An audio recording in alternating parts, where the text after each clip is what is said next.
Bonjour, je vous ai parlé récemment des fusions-acquisitions comme thème porteur d'investissement.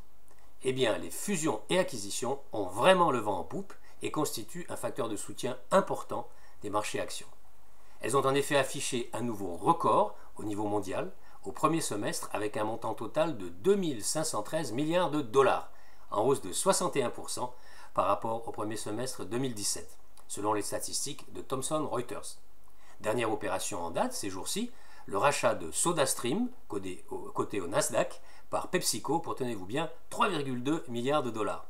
Alors, quel est le profil de ces fusions? Quelles sont les régions du monde qui en profitent le plus de ces deals? Quels secteurs sont les plus concernés?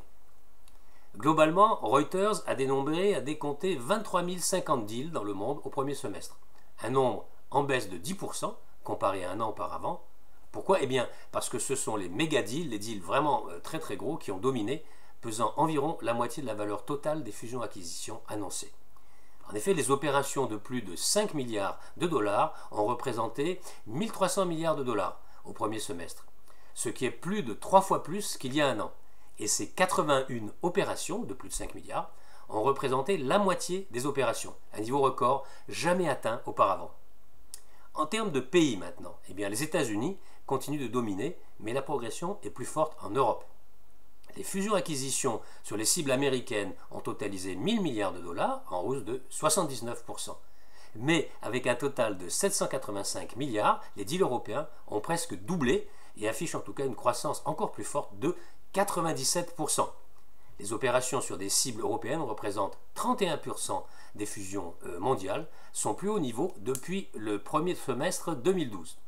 En termes de secteur maintenant, le trio gagnant est l'énergie, les médias et la santé.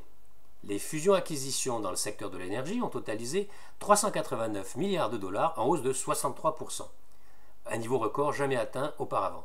Celles dans les médias ont représenté 323 milliards et celles dans la santé 315 milliards, soit environ 10% de la totalité des opérations dans le monde.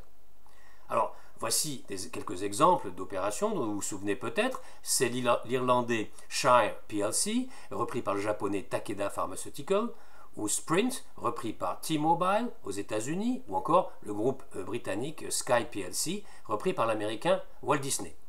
En France, les plus grosses fusions-acquisitions du semestre ont aussi concerné la santé, mais attention, mais également les secteurs de l'hôtellerie et du luxe.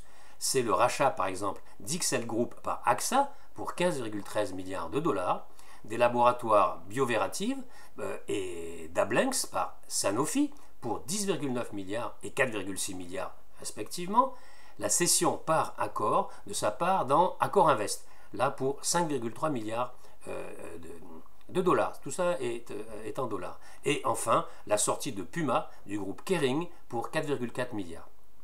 Ces statistiques sur les fusions sont intéressantes et je pense inspirantes pour un boursier. Pourquoi? Parce qu'elles constituent un moteur de performance non négligeable pour les marchés. Tout d'abord, les primes offertes par rapport aux dernières cotations sont souvent attrayantes pour l'investisseur détenant la cible visée. C'est donc aussi un aiguillon pour les investisseurs qui tentent d'identifier ces cibles pour empocher une plus-value. Alors, bonne chance si vous cherchez des cibles d'acquisition. D'ici là, faites preuve de discernement et je vous souhaite de bons trades. À très bientôt pour de nouvelles news du chalet.